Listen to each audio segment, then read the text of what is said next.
What's going on, everyone? Welcome to the newest episode of the Believe in Oregon podcast. I'm Zachary, Neel. He's Jonathan Stewart. Jay Stu, what's up, man? How we doing? Good, bro. How are you? I'm good. We're in it. Yeah, We are we are. fully in it. We're Media day was fully in it. yesterday. Practice tomorrow, man. It feels great. Yeah.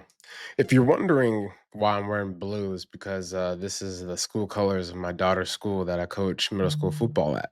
There you go. So shout out to Charlotte Christian. Um, it's hot out there. These young boys are giving their all. It's 100-degree weather by Oof, 4 o'clock usually, and so oof. morning practices. The other day it was 5:30 a.m. and it was 83 degrees. Oh So God, that's so brutal. yeah, I was just so in I was in New York over the weekend for a wedding, and it was when you hot. talk about humidity, I mean, Yeah. we don't know humidity out here in Oregon, but when we get out there, it's like, oh my God, you're just always wet and just sweaty. It's awful. We got home yesterday. It was like, oh, I can take a full breath. That's fresh air. So story time. Please. My rookie year, I stayed at the Holiday Inn uptown Charlotte, and it was my first time coming to Charlotte as a Panther after I got drafted, and staying in this hotel. And I'm like, oh man, I can't wait to go back and get some good sleep. I lay in bed, and I'm like, man, why are my sheets wet? My sheets were legitimately just like wet. I'm like, Oh, there's no way. So I got up, turned the light on, felt the blanket, felt the covers, and it was dry. I'm like, wait a minute. So I look at my legs, and my legs were just sweating yeah, away everything that was in my body. yeah. The humidity, like you just don't realize how humid it is, and your body has to adjust. And that was my adjustment moment in that hotel. Because my sheets felt like they were like drenched in water. Well, it's just like you walk in the kitchen and the sink faucet is just like wet. Like everything is just Mhm. like wet to the touch. It's like, man, this is so wild. It's Yeah, very different from out here in the wonderful Pacific Northwest. yeah, and that nice ocean breeze, that nice Mhm. Pacific Ocean breeze, So, salt water, the birds flying, it's a beautiful blue place out here. skies, summertime. You just gotta get out here more. Get out here and Yeah, enjoy it more. Well, you mentioned you're blue. I'm wearing a new hat this day. You always give yeah, me crap about my Rose Bowl hat. You see this yeah. one? Take that. Yeah, that's nice. 98 Masters, Tiger, It's not Tiger. Tiger. Was it Tiger not was Tiger? 97. Do you know who 97. was 98? I wanted to throw this trivia question at you early because I Um, would definitely not know if I hadn't looked it up. Mickelson. Who was it? Mickelson. Huh. Uh, I think who? he was '08. Mark Who? Owens. Mark Owens. Do you know who that is? No, I don't had doesn't ring a bell. I don't think I had heard of him. I was like, I "Alright." will look him up after this, but do not that does not ring a bell. 98, man. You know what I was doing in 1998? What were you doing? I don't know. I was like 10 and I 11. was I was 5. 11. I was I was 5. 11 years old. Yeah. Um, okay. Yeah, Shout we out got to our golf Tiger out though. early. Okay, shout out Tiger, always. Well, we are going to continue our preview of the upcoming season this week for the Believe in Oregon podcast. Last week, we broke down each position group and we went over what's new going to 2025. Today, we're going to take, a wider view of things, widen the scope. We're going to look at the Big Ten Conference as a whole, as well as Oregon's upcoming schedule. However, I want to start with a listener question. We sent out a call to action for you guys last week to just, if you have questions, always send them in. It doesn't matter if we've announced a mailbag coming yet. Just like always send them in. We'll rack them up. We got a few last week, but one of these I think is really good. And I wanted to get your opinion on it because we kind of talked about it a little bit last week. This question from Tyler Unger. Could you ask Jonathan Stewart what it is like to learn a new playbook? Specifically asking about Mekhi Hughes and what the process is like for him to learn the playbook now that he's in Eugene. What was that like for you? Just kind of, I mean, you had several stops along the way.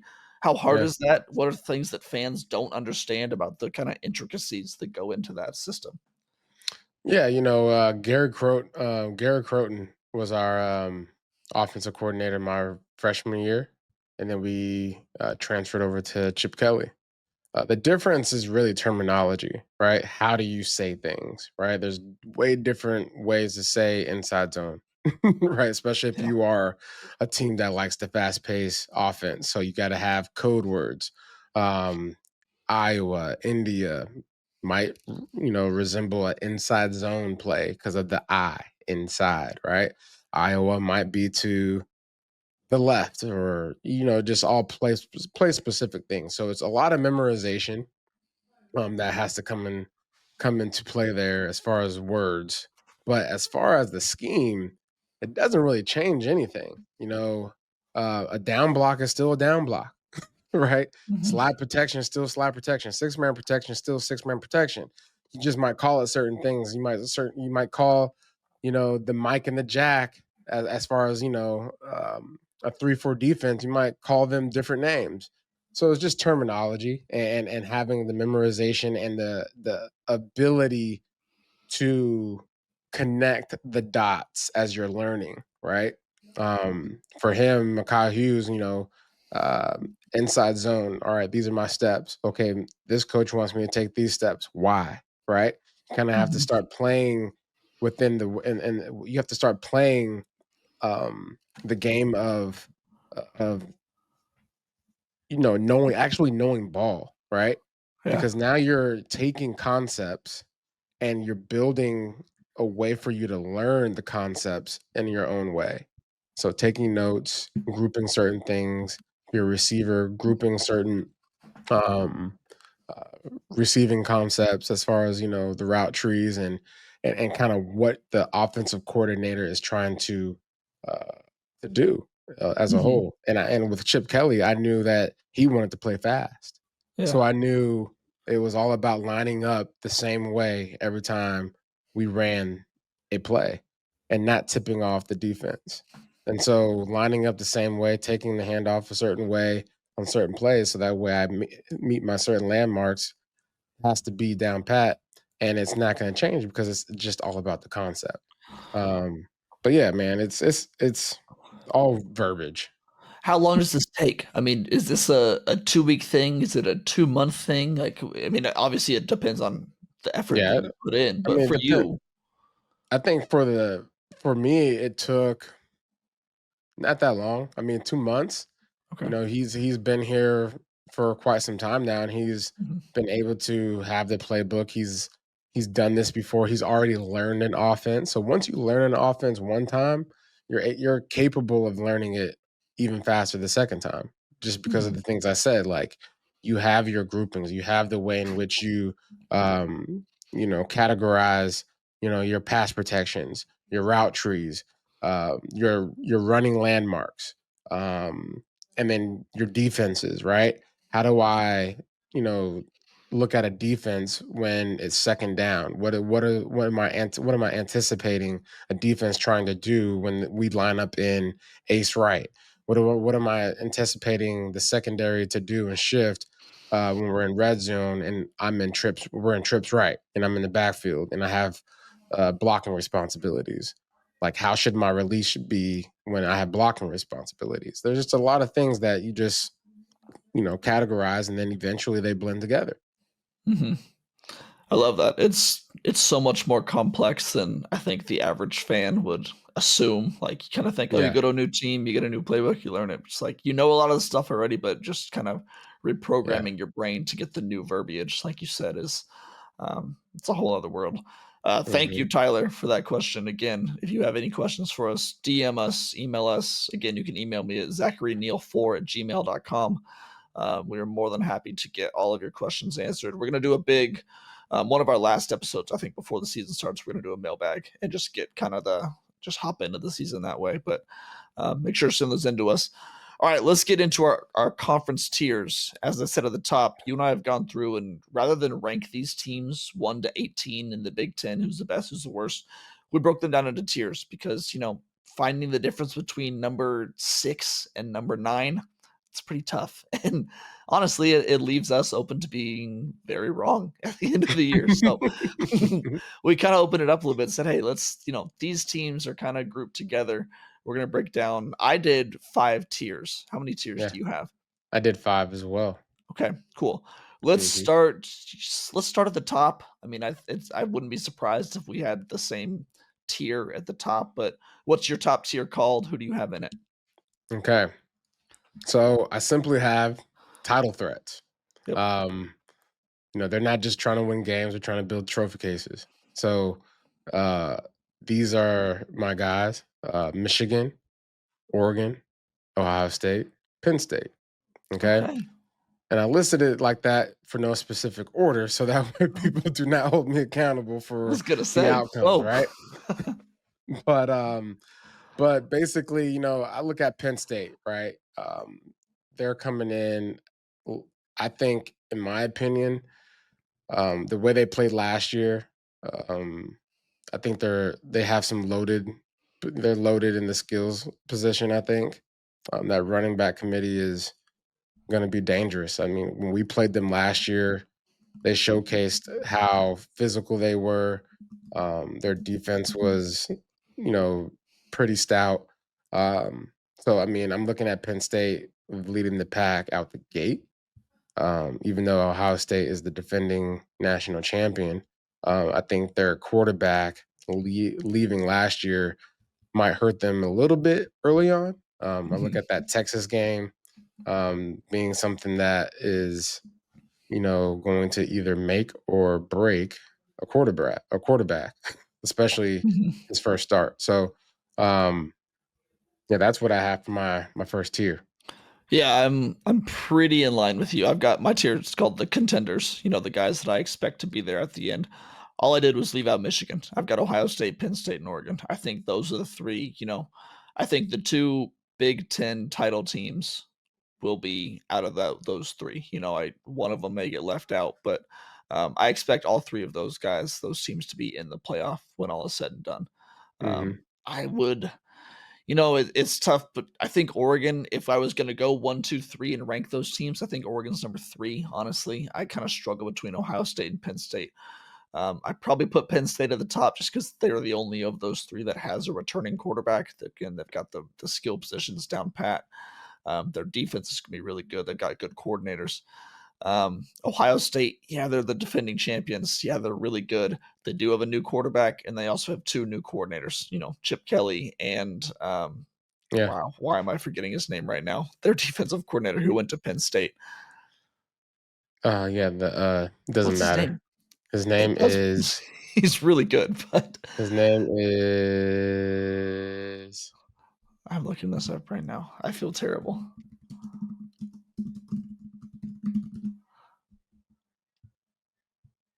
Jim Tom. Knowles. Uh, No, hold on. No, it was Tom Allen, right? Wasn't it their last new year? coordinator. Yeah, new coordinator is Jim Knowles, who came Yeah. from Ohio State, won the championship with Okay. Ohio State last year. Yeah. Came over. But either way, I those are the three teams at the top for me. That's my contender tier. My next tier is quite a bit bigger. I'll go ahead and get into it. This is my what I call the big ifs. Mm, I think these teams could be good if the right thing goes well for them. I've got Illinois, Michigan, USC, Indiana, Washington, Iowa, and Nebraska. I think that all of those teams, they could be right there. If they have a really good year, they might be able to get into the title game. But there's something for each of them. Michigan, if their true freshman quarterback is good, they could be really good. USC, if they have a defense, they could be really good. Iowa, if their FCS transfer quarterback Mark Gronowski is good.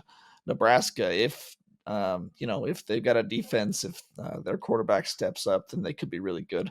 I'm not confident enough in any of these teams to put them in that top tier, but I think they could be right there. I think any of these teams could win 8, 9, 10 games this year and be at least a threat in the conference. yeah, I'm right there with you. I named my tier. Uh, they can ruin their season in one weekend. Yeah, that's fair.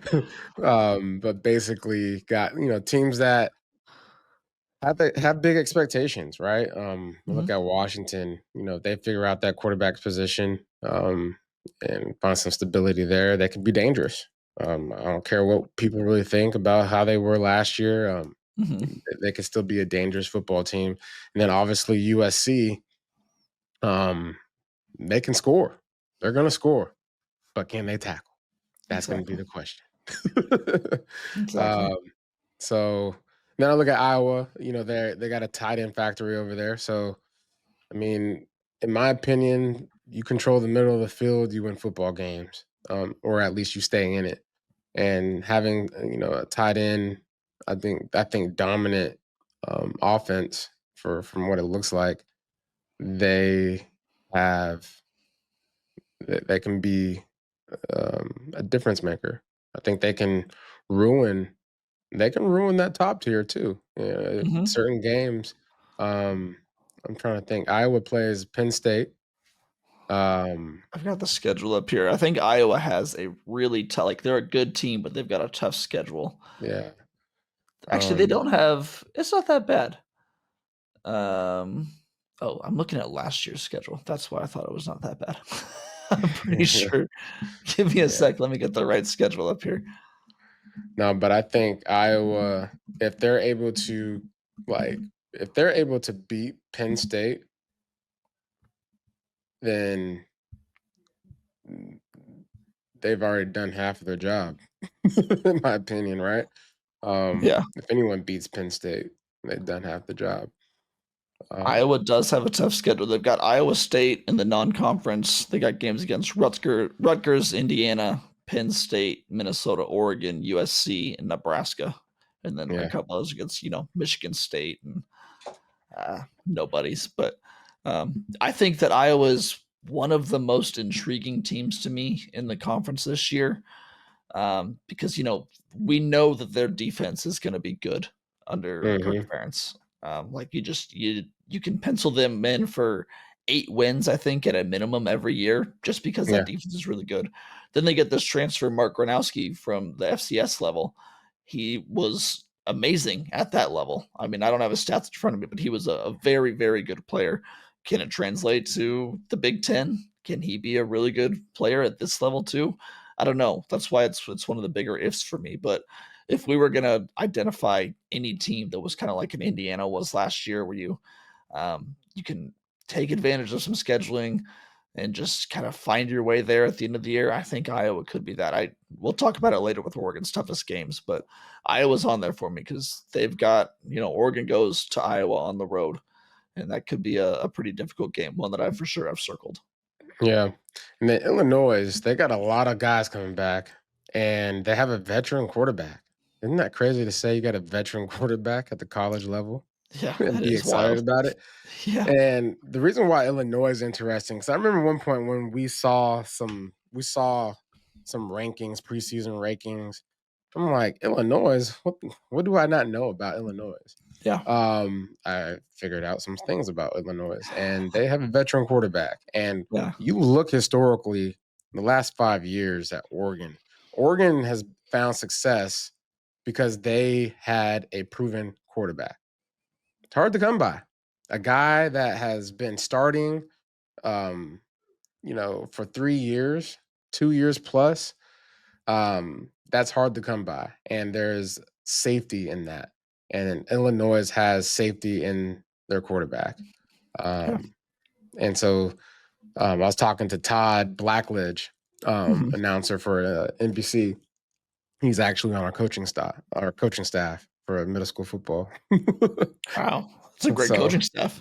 yeah, but we were just talking about it, just how grateful teams should be when you have a quarterback that sticks around for 2 years Mhm. because it doesn't happen. And so Illinois has a good thing, and teams got to be prepared. Another team just in this tier that stands out to me is Nebraska. I mean, because you got Matt Rule going to his 3rd year at Nebraska. I think that's, we saw it with Dan last year. It's kind of the Hmm. time when, you can really make that jump and be a difference maker. And then you also got Dylan Raiola in his 2nd year, Yeah, former 5-star kid, I think he was the top quarterback in the nation in his class, depending on which rankings you look at. But, they could make some noise this year. We'll see. Nebraska's always going to be interesting. What's your next tier? okay. Spoilers and floaters, Okay. December bowl vibes. Okay. Okay, these teams can make a bowl game, simply put. Okay. I have Wisconsin, Nebraska, Minnesota.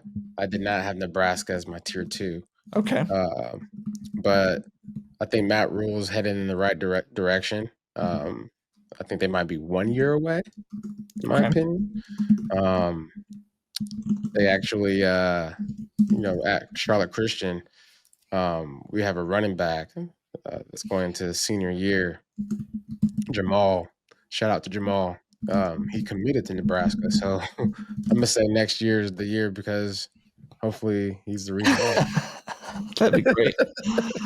um, I look at Minnesota, Minnesota. yeah, scrappy. They're just upset. Teams that aren't necessarily title bound, but have something to prove.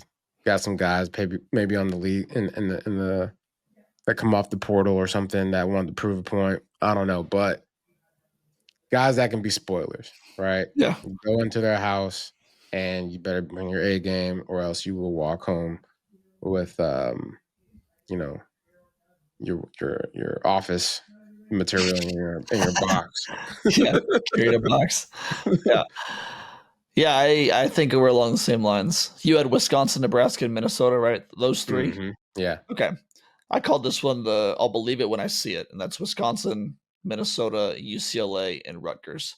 Like, hmm there's again, they're not quite the big ifs, like, they've got some work to do. There's a little bit of hype around them. I've heard a lot of hype around Minnesota this year. Um, I I like you, I don't really see it yet.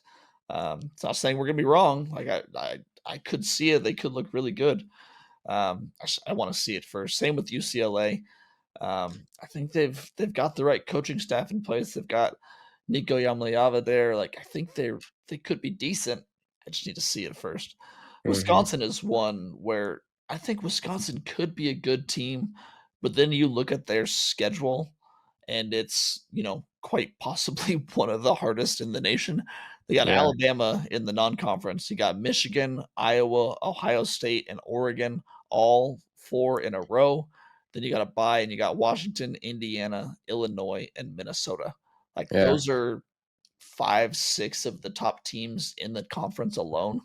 Yeah. So, I think they could be a decent team. I just don't know where your wins are coming from. If you are a top tier, if you're a tier 1 or a tier 2 team, you're looking at tier 3 and basically saying to yourself, I got to keep showing up every single week so Mhm. that way I'm ready for the tier 3 teams. Yeah. Like you just said, Wisconsin is built to ruin someone's season. Period. Mhm. Yeah. What's your tier 4 look like? All right, tier 4. They got an identity crisis. This is Okay. the this is the crew that says this is our year. This is our year. We're gonna do it, and then it ain't right. Yeah. I have Michigan State, UCLA, and Maryland. Okay. Um, Big names, no results. So it's just they're a team until they prove it. They're Yeah. just they're I just hear the that. guy. They're just the we'll call them Jags, right? Yep. Just a bunch of guys. Yep. Just some guys. Yeah. Yeah, for my tier, I've got what it's kind of like along the lines of your last tier. I got potential trap games. I see Maryland hmm and Michigan State. Like, I don't think they're going to do anything of note, but maybe. And this is more along the lines of, this almost could have been like a solo tier for Michigan State here because I think that with Aiden Childs and Nick Marsh, that's at least the building blocks of an offense that could be good. And then Jonathan Smith going into his second year, I think they could be something, but I don't expect much from them. But and then Maryland, I don't know. As I'm talking about this more, I almost want to bump them down to my next tier, but um, they could be decent. We'll see. I don't know. I don't have many expectations for this tier. Yeah. And then tier 5. Hmm. We call this early kickoff energy. You know Early, what I you love it. you I know love when it. you go you know when you go to a football game and there's Yep. barely anyone there Yep. because they're like hungover and like, I don't really want to go watch. I guess Yep. I'll go watch if it's nice out, but not The really going to tickets go are like watch the football game. $5. Yeah. Yeah. Yeah. This is what you call see you in hoop season. Okay. Yep. Absolutely. Indiana, Indiana Northwestern, and Rutgers. Wait, Oh you're yeah, putting Indiana in this? and Purdue. Oh yeah, Indiana gonna fall Whoa. off. I think last year was a straight up. What do you want to call it? Whoa. A fluke. I think they were a Okay. fluke. Yes. Interesting. All right. Yeah. We're gonna need to clip this out and see for you what the final year comes. Because some people think Indiana's. I mean, they got Cal's quarterback transfer Fernando Mendoza, who's supposedly pretty good. Again, we'll see. But um, all right, interesting. I like it. Mm-hmm. Okay, my tier, I just called it talk to me next year. Purdue and Northwestern. Yeah. I mean, Purdue got a new coach, Barry Odom, who was at UNLV, turned things around for them. I think he's a good coach. I think he could do some good things with Purdue. Not this Mm-hmm. year. Northwestern, I'm just, I'm kind of out Yeah. on them until proven Ah. otherwise. I don't think we need to spend too much. That could have been the name of this tiers. Ah. Don't need to spend too Nah. much time on them. But yeah, Purdue and Northwestern. All right, so those are our tiers again. I had the contenders with Ohio State, Penn State, and Oregon. I had the big ifs with Illinois, Michigan, USC, Indiana, Washington, Iowa, and Nebraska. That's a big tier. I'll believe it when I see it with Wisconsin, Minnesota, UCLA, and Rutgers. I had the potential trap games with Maryland and Michigan State, and then I had talk to me next year with Purdue and Northwestern. Go through yours for me if you don't mind. Okay. I had the title threats, the dogs that are protecting their championship bound uh, trophy cases. Um, I had Michigan, Oregon, Ohio State, Penn State. Tier Yep. two, um, you can basically ruin your season in one weekend type of guys. Yep. USC, Washington, Iowa, Illinois. Yep. Tier three, spoilers and floaters, Yep. December Bowl vibes. Wisconsin, Nebraska, Minnesota. Tier four, identity crisis crew, Michigan State, UCLA, Maryland. Tier five, we'll call that see you in hoop season. Um, Indiana, Northwestern, Rutgers, and Purdue. Wait, tier 5 was a CU in hoop season, or tier 4 was? Tier five was see you in hoops. Tier 4 Tier was four was crisis, identity right? crisis crew. All right, I'm just writing this down so I've got it in my notes. All right, man, that's good. I think that was a good exercise to kind of see where we're at going into the season as far as the conference goes. Mm-hmm. Let's look at the schedule for Oregon before we get out of here. To start, I just want to go through the Ducks schedule and see where we differ on week to week predictions, if at Mm-hmm. all, and kind of what our overall expectations are for the Ducks. So let's break it down. I think 3 games at a time. I'll start first. Week 1 versus Montana State. I've got Oregon winning 56-6. Week 2 versus Oklahoma State. I've got them winning 38-13. Then week 3 at Northwestern, I've got 44-9 victory. What are your predictions for those 3 weeks? Oh shoot, I think I missed a week. Which one did you miss? Maybe Montana. Week 1? How did you miss week 1? I don't know how I did that. Maybe I was just like, oh, that's a win. That's fair. Yeah, just throw out a um, big number and a small number and you're good. yeah. So Montana State. Let's call that 50-23. 50-23. Yeah, All right. guns blazing. And then Oklahoma State. I have that being a win. 30-24. A Okay. little slow. I think defensively we'll kind of be trying to figure certain things out in secondary. Okay. Northwestern, we're gonna beat the dog piss out of them. 45-10. We got 45-10. All right. Hit me with your next 3. Keep it going. Okay, we got Oregon State. Yeah. We're gonna basically treat them like we treat them every year. We're gonna get that dub. But we're gonna make sure that it's interesting. Oh. I think that's gonna be a 28-13 win. Okay. Yeah. And then we go to Penn State. It's an interesting one. Penn State. Man, after what we experienced last year, I kind of want them to lose.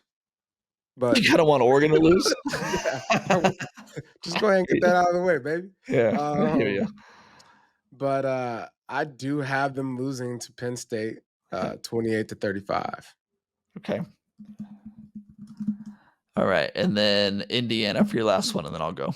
Oh yeah, and then Indiana, like I said, it was a fluke. So we're gonna leave that Penn State game and figure ourselves out. We win that game 35-17. 17 win. All right, I like that. For my Oregon State game, that's where we are, right? Yeah. Oregon Mhm, State for me, 49-14 victory. I'm with you. Penn State, I think it's a 31-27 loss. I think it's going to be mhm, close. I think these teams are pretty equal, but being in Happy Valley, being a whiteout game, being both teams' first big game of the year, I think it'll make it a little bit difficult. I think Penn State has that home field advantage. Then right, bounce back after a bye week with Indiana. I think Indiana's gonna be better than you do, but I still have a 33-24 victory for Oregon to get back on the road. So through what 6 games, we are both the same with 6-1, with their loss coming at Penn State. Week 8 at Rutgers, I've got a blowout win. I got 42-17. Week 9 versus Wisconsin, I've got another blowout, 48-13. And then week 11 at Iowa, this game I've got circled. I've got a win, but a close one, 24-16, low scoring. What do you have for okay. those 3? So for Rutgers, I have 49-13 blowout win. Yep. Then I got Wisconsin.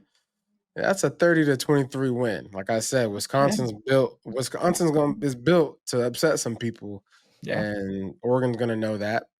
Good thing it's a home game, home field advantage. Fans gonna be loud and dangerous. Yeah. Um, Oregon at Iowa. Again, I think that's gonna be a tough game, but we'll come out victorious, 27-20. 7 to So 20. yeah, that's what I Okay. have. All right. Go with your final 3 for me real quick. At this point, we both have them at 9-1. Yes, I believe so. We're good. Hmm. All right, your final 3. Okay. Um, Minnesota. Minnesota. We're gonna beat Minnesota. Uh, it's November, right? I believe Um, so, yeah. so I'm gonna have to go. It's one of those weird games. It's Uh-huh. one of those weird games, and so I'm gonna have to go low scoring, Okay. 18-13. Wow. That's kinda like what the Wisconsin game was last year. Yeah, All right. Those final and 2, then those are big ones. I got USC. That's gonna be a straight up rabbit race or whatever you want to call it, a shootout. Because USC ain't gonna be able to stop nobody, but the Mhm, energy is gonna be there um, for I think the offenses to be explosive. mhm, It's towards the end of the season. Guys are tired, banged up. Defense ain't really you know as lathered as you'd want. mhm. So I'm gonna have to go USC, Oregon over USC, You scared me. 35-31. You scared me for a second. Yeah. All right, and then the last one of the year. uh, and then Washington, the Mhm, Huskies, the Fuskies. And I think that's going to be a close one too. I think it's just going to mhm, be like one of those games where you should absolutely on defense stop guys. But for whatever reason, the environment makes it different. Um, 34-30, okay, Oregon. 34-30, Oregon. So you got them finishing at 11-1. My final 3, Minnesota, at home, 38-21 win. USC at home, 35-24 win. And then at Washington, I've got a 38-31 win. So I am not surprised that we both have them at 11-1 with a loss to Penn State. I don't think that they get into the Big Ten title game because I think that they lose out on a tiebreaker with Penn State. I think it'll be Penn Mm. State and Ohio State in the title game. What do you think about whether they make it to Indy or not to repeat? I think they got a chance. Mhm, Obviously, if they lose to Penn State early, that hurts. But it mhm. can also, I don't know. The title game is not my concern. Doesn't matter anymore. I just don't care. I just want y'all to be ready to go when it's bowl season, when you got to go in there and you got to go in playoff mode.